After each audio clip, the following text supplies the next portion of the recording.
할렐루야. 오늘도 하나님께서 주시는 은혜와 평강이 여러분과 여러분의 삶에 가득하기를 주의 이름으로 축복합니다. 우리 앞뒤 또 좋은 좌우에 이렇게 인사했으면 좋겠습니다.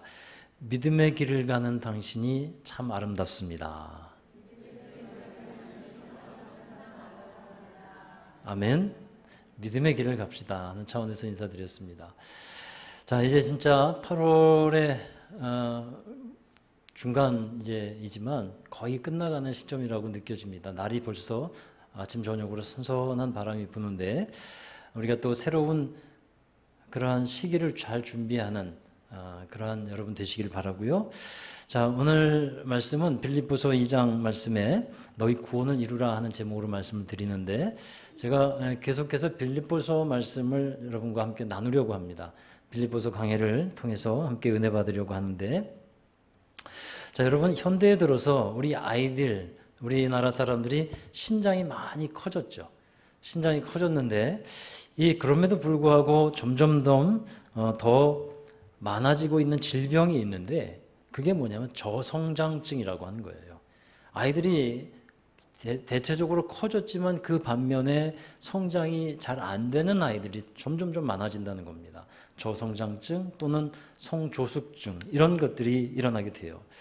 여러분, 눈에 넣어도 아프지 않을 그런 아이들이 성장해야 되는데 성장하지 않는 것을 바라보면서 부모는 마음이 얼마나 찢어지는지 모릅니다. 그래서 어떻게 하면 조금이라도 더 크게 할 수 있을까? 한약을 먹이거나 성장 호르몬 주사를 맞히기도 하죠. 사람은 자라는 것을 보면 자랄 때가 있어요. 성장판이라는 게 있는데 무한대로 열려 있는 것이 아니더라고요. 어느 시기가 지나면 성장판이 닫혀서 더 이상 자라지를 않는다는 겁니다. 아이가 어느 정도 키가 자란 것을 볼 때 여러분 어떻습니까? 굉장히 기뻐하지 않습니까? 성장해야 될 때 성장하는 것이 그만큼 중요하고 건강한 성장은 우리 모두가 바라는 것이기 때문입니다. 자, 이와 같은 원리로 작용되는 것이 있는데 이게 영적인 성장이에요. 믿음도 성장해야 할 줄 믿습니다. 우리의 신앙적인 인격도 성장해야 하는 거예요. 영적인 성장이 잘 이루어지지 않는 것, 그것은 정말 큰 문제입니다. 영적인 저성장증 또는 성장 멈춤 현상, 이런 것을 우리가 갖고 있다면 아버지 되시는 하나님께서도 보실 때 큰 근심이 될 수밖에 없는 거라는 거예요. 영적으로 성장해야 될 때 성장해야 합니다. 영적으로 성장하기 위해서 필요한 것들이 있습니다. 먼저는 자신의 이 영적 상태를 잘 진단해야 돼요. 이따가 MBTI 검사도 말씀드렸습니다만 그 진단하는 거예요. 만일 어린아이와 같은 상태인 사람이 자기는 어른이라고 생각한다면 그건 참 난감한 일이 아닐 수 없습니다. 청년들 있죠. 청년들이 범하는 실수가 있어요. 청년이 되면 이제 자기는 다 컸다고 생각하는 거예요. 그래서 자기 스스로 잘 할 수 있다고 생각합니다.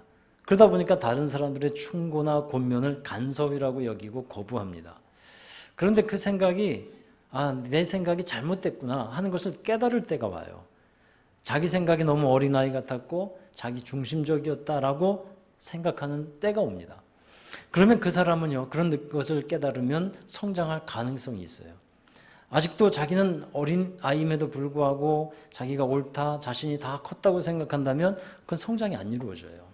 그래서 자신의 영적 상태를 분명히 진단을 잘 해야 합니다. 그리고 두 번째는 성장하려고 노력해야만 성장한다는 거예요.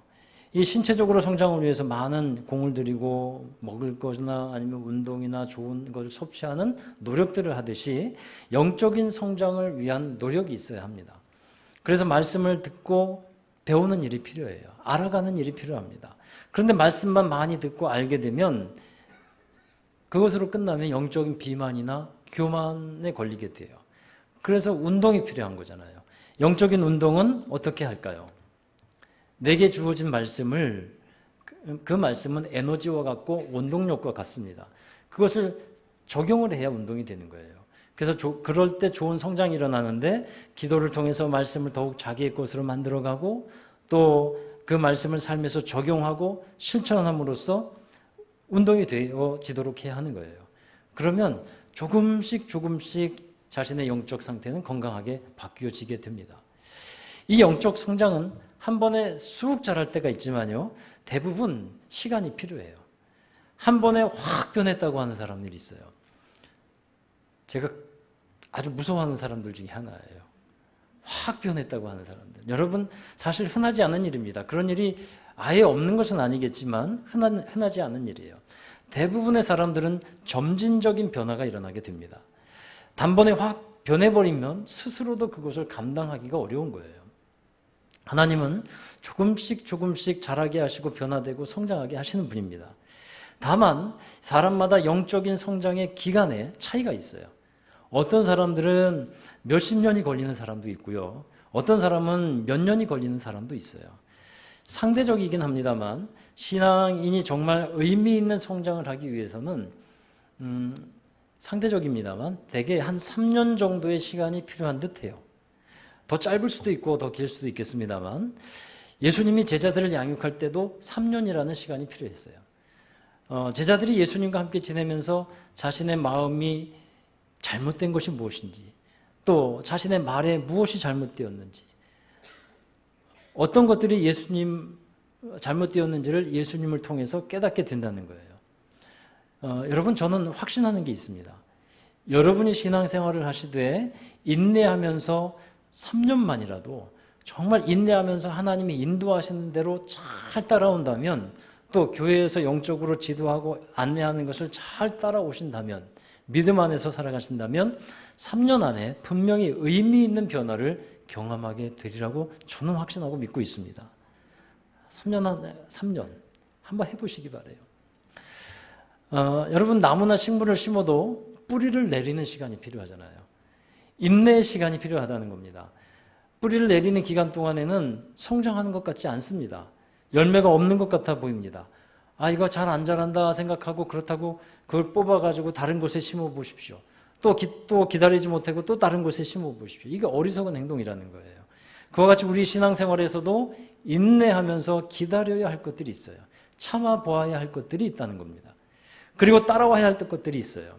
그러다 보면 영적인 이유를 알게 되고 어느새 영적인 성장, 신앙적인 성장을 하고 있는 자신을 발견하게 될 것입니다. 자, 여러분, 오늘 읽으신 본문 말씀 12절에 보면 너희 구원을 이루라 라는 말씀이 있어요. 너희 구원을 이루라. 구원을 이루라는 말씀의 뜻이 뭘까요? 여러분, 사람이 자신의 죄를 깨닫고 회개하면서 진짜로 예수님을 믿게 되면 거듭남이라고 하는 놀라운 은혜를 경험하게 됩니다. 자신이 영적으로 다시 태어나는 순간이에요. 거듭남이 반드시 있어야 돼요. 할렐루야. 물과 성령으로 거듭나야 된다고 분명히 말씀하는데 그 시간이 분명히 필요합니다. 그 경험이 있어야 합니다. 그런데 여러분, 거듭남이라고 하는 것은 시작일 뿐이에요. 끝이 아닙니다. 거듭남이라는 것은 새로운 출발입니다. 그 다음부터는 믿음의 여정, 믿음의 길을 가야 한다는 거예요. 믿음의 길을 가다가 보면 뜻하지 않은 어려움이나 고난도 만나게 됩니다. 그런 일들을 겪게 돼요. 여러분, 철로 역정이라고 하는 존 버년이 쓴 책이 있지 않습니까? 아주 가장 성경 다음으로 많이 읽혀진 고전이라고 알려진 책입니다. 영화로도 제작이 되어서 요즘에 이제 나오고 있는 것을 보게 되는데, 거기에 보면 신앙인이 어떻게 믿음의 길, 신앙의 길을 가야 하는지를 잘 그려내고 있어요. 삶 속에서 방황을 하고 있던 이에게 이 한 전도자가 찾아옵니다. 그리고 어디로 가야 할지 그 빛이 비추는 곳을 가르쳐줘요. 그 주님의 빛이죠. 예수님의 길을 알려주는 건데, 그리고 그 빛이 있는 쪽으로 나아가라고 합니다. 근데 그 길은 먼저 좁은 문을 통과해야 되고, 그리고 좁은 길을 가야 한다는 것을 알려줘요. 순례자는 그 길을 가다가 낙심의 수렁에 빠지기도 합니다. 또 세상의 지식인과의 만남을 통해서 세상의 유혹에 빠지기도 합니다. 때로는 무지함, 또 게으름, 거만함이라고 하는 사람들을 만나게도 됩니다. 그리고 악한 사단의 화살 공격을 당하면서 마귀와의 싸움도 싸우게 돼요. 때로는 자신의 위선적인 모습을 발견하면서 낙심도 하게 됩니다. 그러한 모든 좁은 길의 과정을 걸어갑니다. 그러한 후에 드디어 최종 목적지인 하나님 나라까지 도달하게 되는 거예요. 이게 철로 역정이에요. 여러분, 사람이 거듭나는 것이 참 중요한데 그것이 끝이 아니라 하는 겁니다. 거듭남은 구원의 시작이고 이제 우리는 구원의 여정, 구원의 길을 가야 하고 또 가고 있는 여러분인 줄로 믿습니다. 그런데 어떻게 가야 할까요? 끝까지 가야 되죠. 중간에 그만둬 버리거나 뒤로 돌아서 버리거나 하는 일이 없어야 한다는 겁니다. 사도 바울은 디모데후서에서 유언처럼 마지막으로 한 말이 뭐냐면요, 나는 선한 싸움을 싸우고 나의 달려갈 길을 마치고 믿음을 지켰다라고 고백하고 있어요. 이것이 저와 여러분의 삶의 마지막에 고백하여야 할 감사가 되기를 주의 이름으로 축원합니다. 나의 달려갈 길을 다 달리고 선한 싸움을 싸우고 믿음을 지켰다. 이 고백. 자, 여러분, 성경에 보면 구원에 대해서 말할 때 구원의 시제가 있다는 것을 알려주고 있어요. 구원에도 보면 시제, 과거, 현재, 미래가 있다는 겁니다. 이것에 해당되는 말씀들이 신약 성경에도 보면 수없이 많아요. 그런데 다 볼 수 없어서 한 구절씩만 보겠습니다. 먼저 에베소서 2장 5절의 말씀을 보실까요? 함께 읽어봅니다. 허물로 죽은 우리를 그리스도와 함께 살리셨고 너희는 은혜로 구원을 받은 것이라. 자, 이 말씀을 잘 보십시오. 에베소서 2장 5절. 우리를 살리신 것은 과거의 일이라는 거예요. 과거의 일. 그러니까 과거에 우리가 구원을 받았다는 거죠. 구원의 시제가 여기서는 과거입니다. 근데 또 빌립보서 2장 12절 오늘 읽은 말씀이죠. 한번 읽어보실까요?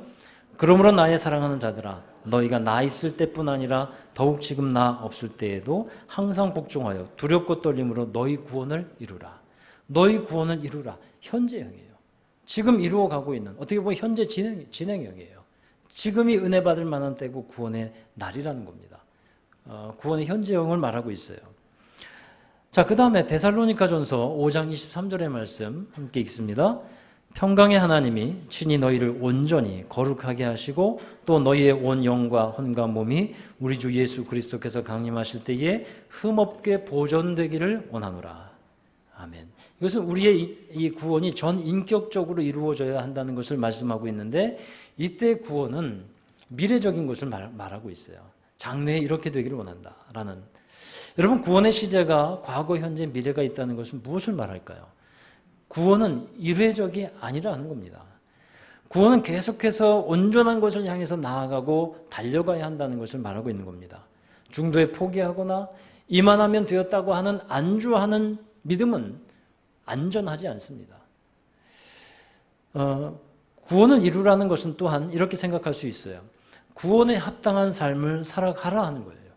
구원에 합당한 삶, 다른 말로 하면 복음에 합당한 삶인데 이걸 또 다른 말로 하면 성화의 삶이라고 할 수 있습니다. 성화의 삶을 살아가라고 하는 것입니다. 여러분, 성화의 삶이라는 건 어떤 겁니까? 예수님을 닮아가는 삶이에요. 우리가 신앙생활하면서 예수님을 따라가고 예수님을 닮아가는 사람이 되어야 되는데 어떻게 하면 구원을 이루는 삶, 곧 성화의 삶을 살아갈 수 있을까? 오늘 말씀에 다 그 내용들이 나와 있어요. 첫 번째는 말씀에 복종하면서 살아가라 하는 것입니다. 우리 12절에 보면요, 두렵고 떨림으로 항상 복종하여 라는 말씀이 나와요. 지난 시간에 우리 예수님의 마음을 품으라 하는 말씀을 여러분과 함께 나눴는데 거기에서 예수님의 마음에는 복종의 마음이 있다는 것을 함께 나눴습니다. 복종의 마음이 예수님에게 있었어요. 여러분, 우리가 항상 말씀에 복종하고 순종하는 삶을 살아간다면 그리스도를 닮은 것, 곧 성화의 삶을 살아가게 됩니다. 하나님의 말씀은 따라도 되고 안 따라도 되는 것이 아니고 따라야 하는 말씀인 줄로 믿습니다. 그래서 우리가 하나님의 말씀을 따라갈 때 우리의 삶은 어느새 주님을 닮아가는 그 하나님의 사람답게 되어진다라고 하는 사실입니다. 두 번째로 성령의 인도하심을 따라가라는 거예요. 우리 빌립보서 2장 13절의 말씀인데 함께 읽어보시죠. 너희 안에서 행하시는 이는 하나님이시니 자기의 기쁘신 뜻을 위하여 너희에게 소원을 두고 행하게 하시나니. 그러니까 우리 안에 행하시는 하나님이 계시대요. 우리 안에 계시는 하나님. 우리 안에서 행하시는 이가 곧 누구십니까? 성령님이에요. 성령님. 여러분, 이 성령께서는 우리에게 하나님의 마음을 계시해 주십니다. 하나님의 말씀도 알려주시고 하나님의 마음을 드러내 주시는 분이 성령님이에요. 성령님은 로마서에 보면 8장에 보면 우리가 연약하여서 기도할 수 없는데 우리 마음속에서 말할 수 없는 탄식으로 하나님의 것을 알려주시고 기도하게 하신다고 말씀하고 있습니다. 곧 오늘 말씀으로 이것을 적용해 보면 하나님의 소원을 우리 안에 부어주신다는 거예요. 그래서 너희에게 소원을 두고 행하신다는 것은 곧 하나님의 뜻, 하나님의 소원을 말하고 있는 거예요. 우리 안에 하나님의 뜻, 하나님의 소원을 두고 기도하고 행할 때 하나님은 역사하신다는 것을 알려주고 있습니다. 자, 여러분에게도 소원이 있을 것입니다. 그렇죠. 여러분에게도 소원이 있고 바람이 있습니다. 그것을 가지고서 우리는 기도를 하게 됩니다. 그런데 여러분, 조금 더 성장하고 성숙한 사람은 하나님의 소원, 하나님의 바람을 갖고서 기도해요. 마치 철이 든 자식이 아버지 어머니의 마음을 알게 되듯이 성장해서 그리스도의 마음을 갖게 된 사람들은 하나님의 바람, 하나님의 소원을 갖게 돼요. 그러니까 하나님은 그 소원을 두고 일하신다는 것을 오늘 말씀하는 겁니다. 여러분, 꿈은 이루어진다라는 말이 있죠. 사람들이 이 말을 참 좋아합니다. 그러나 우리가 알 것은 신앙인이 가져야 될 믿음은 뭐냐면요, 나의 꿈이 아니라 하나님의 꿈이 이루어진다는 거예요. 나의 꿈이 이루어지면 좋죠. 그런데 하나님의 말씀에 비춰서 보면 나의 꿈이 이루어지는 게 아니라 하나님의 꿈이 이루어진다는 겁니다. 하나님이 소원하시는 바를 이루어 가신다는 거예요. 그러면 내 소원, 내 뜻은 무시당하는 것일까요? 여러분, 그것은 아닙니다.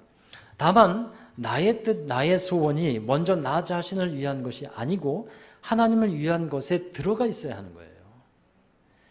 내가 잘되고 내 자식이 잘되고 복받는 것이 하나님을 위한 것으로 연결되어야지 나만을 위한 것으로 끝나면 그것은 결코 복된 것이라고 할 수 없습니다. 그래서 우리 그리스도인들의 삶은요, 흔히 이런 말을 해요. 내가 복받아서 남 잘되게 하는 거. 내가 복받아서 남들 복받게 하는 거. 이게 그리스도인의 아름다운 삶의 모습인 줄로 믿습니다. 여러분, 만일 여러분의 자녀들이 잘 되는 일이 있잖아요. 어디에 가서 상을 받아왔어요. 그러면 어떻게 말합니까? 우리 자녀들에게. 참 잘했다. 참 잘됐다. 라고 말할 거예요. 한 걸음 더 나아가면 가문의 뭐다? 영광이다. 이렇게 말할 겁니다. 그런데 여러분, 먼저 해야 될 말이 있어요. 잘 되었을 때는 정말 잘했다. 참 잘 되었다. 한번 따라 하십시다. 하나님께 영광이다. 하나님께 감사하다. 그 말을 해야 되는 거예요. 자녀들이 잘 되고 또 좋은 일이 있으면 참 잘 됐다. 하나님께 영광이다. 우리의 말에 다 이것이 들어가 있게 되기를 바랍니다. 우리가 성령을 따라서 살아갈 때 하나님은 성령님 우리 안에서 소원을 갖게 하시는데, 여러분, 그 마음을 따라서 살아가는 삶이 뭐냐면 성화의 삶을 살아가는 비결인 거예요. 우리가 성령을 따라서 살아가면 우리의 심령의 성품의 열매를 맺게 됩니다. 갈라디아서 5장에 나오는 성령의 열매예요. 이번 달에 암송 말씀이잖아요. 9가지 열매가 있죠. 사랑, 희락, 화평, 오래 참음, 자비, 양선, 충성, 온유, 절제. 이 9가지 성품의 열매들, 성령의 열매들이 맺어지게 된다는 겁니다. 그러나 성령을 따라서 살지 않는다면 어떻게 될까요? 육체의 열매를 맺게 된다고 성경은 말하고 있어요.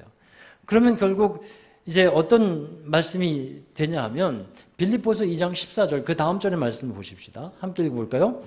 모든 일을 원망과 시비가 없이 하라. 일을 하되 원망과 시비를 갖고 일을 하게 된다는 거예요. 이것은 성령을 따르지 않았을 때 나타나는 현상들이에요. 시비라는 것은 다툼, 논쟁을 말합니다. 일을 하는 데 있어서 원망이 있고 다툼이 있다면 왜 그럴까요? 성령을 따르지 않았기 때문에 육체의 열매를 맺어갔다는 거예요. 결국은 육체의 열매가 맺혀지는데 갈라디아서 5장에 보면 성령의 열매도 나오지만 육체의 열매가 어떠한 것인지도 말씀해주고 있습니다. 자, 갈라디아서 5장 19절에서 21절 함께 읽어보십니다.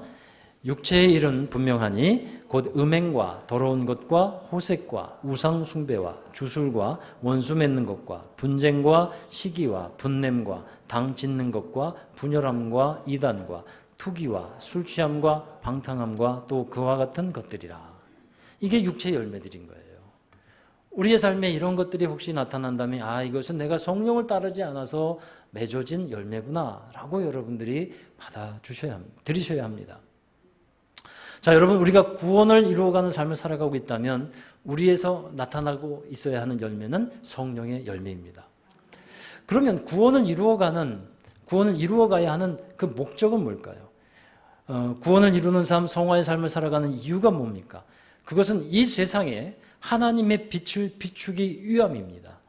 자, 15절을 보시면 어그러지고 거스르는 세대 가운데서 하나님의 흠없는 자녀로 세상에서 그들 가운데 빛들로 나타내기를 위함이다 라고 말씀하고 있어요. 자, 이 말씀에 보면 이 세대의 특징을 잘 알려주고 있습니다. 세상은 죄로 인해서 어그러져 있어요. 그리고 사람들은 거스른다고 말합니다. 무엇을 거스르는 걸까요? 하나님의 질서, 하나님의 법칙을 거스르고 역주행하고 있는 거예요. 에베소서 2장 2절에 보면 이 사람들이 세상의 풍조를 따르고 공중 권세 잡은 자를 따르는 불순종의 아들들 가운데서 역사하는 영이라고 되어 있어요. 이 세상은 악한 영의 권세 아래서 그렇게 하나님의 뜻을 거스르고 있다라는 겁니다. 이러한 어그러지고 거스르는 세대 가운데서 우리 믿음의 사람들은 어떻게 나타나야 된다고요? 하나님의 빛들로 나타나야 한다라는 사실입니다. 그래서 우리가 구원을 이루어 가야 한다는 거예요. 그래서 예수님은 제자들에게 너희는 세상의 빛이라 말씀하셨잖아요. 빛은 어둠이 있을 때 그 능력이 나타납니다. 빛이 없는 것, 빛의 부재가 곧 어둠이에요. 여러분, 우리가 세상에 나가서 빛의 역할을 감당하지 않으면 어둠은 더 넓고 깊게 장악할 수밖에 없습니다. 그러나 우리가 하나님의 빛, 말씀의 빛, 은혜의 빛을 세상에 비춘다면 어둠은 떠나가게 되어 있어요. 그리고 그것은 하나님께 영광이 되는 삶인 줄로 믿습니다. 그러한 모습이 하나님께 자랑이 되고 기쁨이 된다는 거예요. 사도 바울은 이렇게 말하죠. 빌립보서 2장 17절 함께 읽어보십니다. 만일 너희 믿음의 재물과 섬김 위에 내가 나를 전제로 드릴지라도 나는 기뻐하고 너희 무리와 함께 기뻐하리니. 아멘. 너희 믿음의 재물과 섬김, 여러분 이것이 왜 필요하냐 하면 세상에 빛을 비추는 데 있어서는 헌신과 수고와 애씀이 필요한 거예요. 대가가 있는 것입니다. 그렇기 때문에 믿음의 재물도 필요하고 섬김이 필요한 거예요. 그렇지 않으면 빛을 발할 수가 없어요.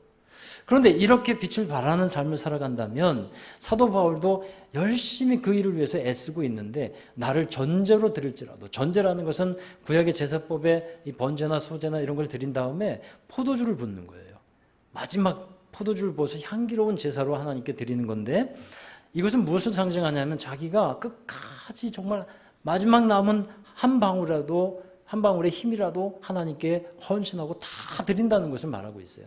내가 그렇게 다 소진하고 힘을 써도 만약에 우리 성도들의 삶이 믿음의 헌신과 재물이 있어서 섬김의 재물이 있어서 그 세상에 빛을 비추는 것이라면 나는 기뻐한다. 나는 그렇게 수고하고 애쓰고 그래도 나는 전혀 그것에 대해서 애통하지 않고 오히려 기뻐한다라고 말하고 있는 것입니다. 여러분, 바울이 무엇을 위해서 수고하는 겁니까? 하나님의 영광을 위해서 수고하는 겁니다. 하나님의 나라를 위해서 힘쓰고 애쓰고 있습니다. 그 헌신이 헛되지 않는 것은 바로 이와 같이 우리 모두가 구원을 이루는 삶, 성화의 삶을 살아가는 삶이 있을 때 가능한 것이라는 말씀입니다. 할렐루야. 여러분, 바울이 기뻐한다는 것은요, 곧 하나님이 기뻐한다는 것과 마찬가지입니다. 하나님의 마음을 갖고 하나님의 소원을 갖고 일하기 때문에 하나님의 기쁨이 함께 있는 거예요. 사랑하는 여러분, 우리는 구원받은 사람들인 줄로 믿습니다. 그러면 하나님이 부르시는 그날까지 우리는 구원의 여정을 달려가야 돼요. 달려가고 구원의 완성을 향해서 가는 사람이 되어야 합니다. 이제 이만큼이면 됐다라고 주저앉아 있는 사람이 되어서는 안 된다는 겁니다. 성화의 삶을 살아가면서 영화로운 하나님의 영광에 도달하는 사람들이 되어야 할 줄로 믿습니다. 우리 장로님이 경영하는 일회기업 뒤편에 보면 텃밭이 하나 있어요. 제가 신방 가면 그 여름에 좋은 곡식들을 거기서 키우셔서 채소 키우셔서 또 뜯어도 주시고 또 뭐 토마토도 주시고 상추도 뜯어주시고 뭐도 주시고 그래요. 근데 10평 남짓 될까요? 이것저것 많이 심었는데 그 곡식이 잘 돼요. 그래서 왜 잘 되는가 했더니 장로님이 그러더라고요. 처음에는 잘 안 됐대요. 근데 몇 년 동안 거름 주고 밭을 만들었대요. 계속 거름 주고 밭을 만들고 나니까 이제야 조금 땅이 잘 되는 땅이 되더라 하는 겁니다. 여러분, 우리도 마찬가지예요. 세상의 풍습과 습관에 익숙해져서 살던 우리입니다. 이제 하나님의 사람으로 살아가는 삶을 살아가고 있습니다. 그럼 변화되기 위해서 믿음이 필요합니다. 인내가 필요합니다. 그 시간이 필요한 거예요. 그냥 한 번에 되어지지 않습니다. 그래서 구원을 계속해서 우리는 이루어 가야 하는 겁니다. 날마다 1mm씩 자라는 믿음이라는 책이 있어요. 날마다 1mm씩. 정말 눈에 보이지도 않죠? 1mm씩. 근데 여러분, 그거 무시할 거 아니에요. 그게 열흘이면 1cm예요. 그리고 1mm씩 자라서 100일이면 10cm예요. 날마다 조금씩 1mm씩 자라서 1000일이 지나면 몇 미터 자라요? 1m 자라요. 3년쯤 되니까 1m 자라요. 조금씩 자라는 신앙, 구원을 이루어가는 신앙입니다. 사랑하는 여러분, 우리 16절의 말씀에 보면 말씀의 빛을 비추라고 되어 있어요. 그 말씀의 빛이 우리 자신에게 비춰서 우리의 마음 구석구석에 있는 죄의 먼지들, 안 좋은 것들, 이런 것들을 깨닫게 하시고 또 성령의 인도하심을 따라가며 성화의 삶을 살아가는 여러분 되시기를 주의 이름으로 축원합니다. 자, 기도하겠습니다. 사랑과 은혜의 주님, 감사합니다. 우리 하나님을 믿고 또 예수님을 믿고 거듭나게 하시고 구원의 삶을 살아가게 하시니 감사드립니다. 거룩하신 주님, 그러나 그것이 우리에게는 이제 시작일 뿐인데 믿음의 길을 걸어가는 저희 모두가 되게 하여 주시고 또 믿음의 온전한 길을 걸어가며 우리 하나님께 자랑과 기쁨이 되는 우리 모든 성도들, 우리 교회가 되게 하여 주시옵소서. 그래야 하나님께 큰 은혜를 받는 저희들이 날마다 하나님의 영광을 드러내며 날마다 자라나며 하나님의 귀한 일들을 잘 감당해 나가는 일꾼들 되기를 원하옵고 예수 그리스도의 이름으로 감사하며 기도하옵나이다. 아멘. 우리 다 함께 자리에서 일어나셔서 우리 파송과 결단의 찬송을 함께 부르겠습니다. 내 평생에 가는 길 우리 함께 찬송하면서 믿음의 여정, 믿음의 길을 우리 주님 주시는 힘과 능력으로 성령의 인도하심을 따라서 승리하며 살아가십시다. 내 평생에 가는 길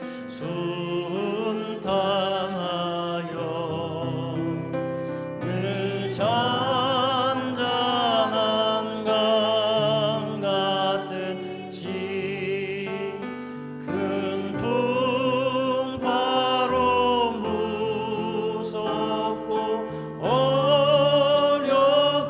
어렵든지 나의 영혼은 늘 편하다.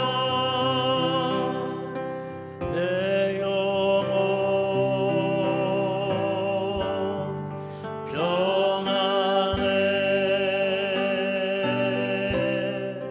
내 영혼 평안해. 저 마귀는 우리를 삼키려고 입 벌리고 달려와도 주 예수는 우리의 대장 되니 예수는 우리의 대장. 선한 싸움을 끝까지 싸워서 승리하십시다. 오소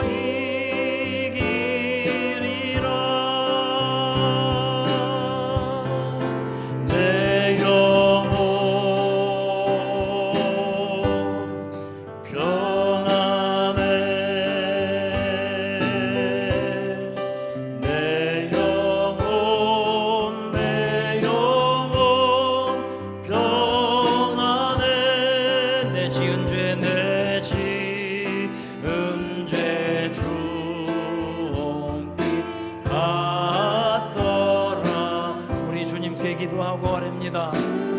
예수께 아뢰며 그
평안하기를 내 영혼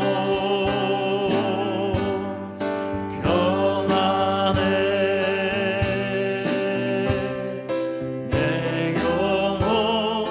내 영혼 평안해. 아멘. 우리 믿음은 하나님 앞에 결단하는 것이 또한 믿음입니다. 우리 함께 기도할 때 결단하는 믿음으로 기도하십시다. 믿음의 길을 우리가 걸어가고 있는데 때로는 좁은 길이라고, 때로는 어렵다고, 때로는 여러 가지 힘든 일 때문에 낙심하고 주저앉고 또 지쳐있을 때가 너무나 많습니다. 그러나 우리에게 다시 힘을 주시고 도움을 주시는 성령님이 계십니다. 우리 성령님 의지하며 끝까지 믿음의 선한 싸움을 싸우고 믿음의 길을 가며 믿음을 지키며 승리하겠습니다. 하나님 말씀 순종하고 또 주의 성령의 인도하심을 따라가며 주님을 닮는 사람으로 살아가며 구원을 이루는 자 되겠습니다. 우리 함께 결단하며 함께 기도하시겠습니다.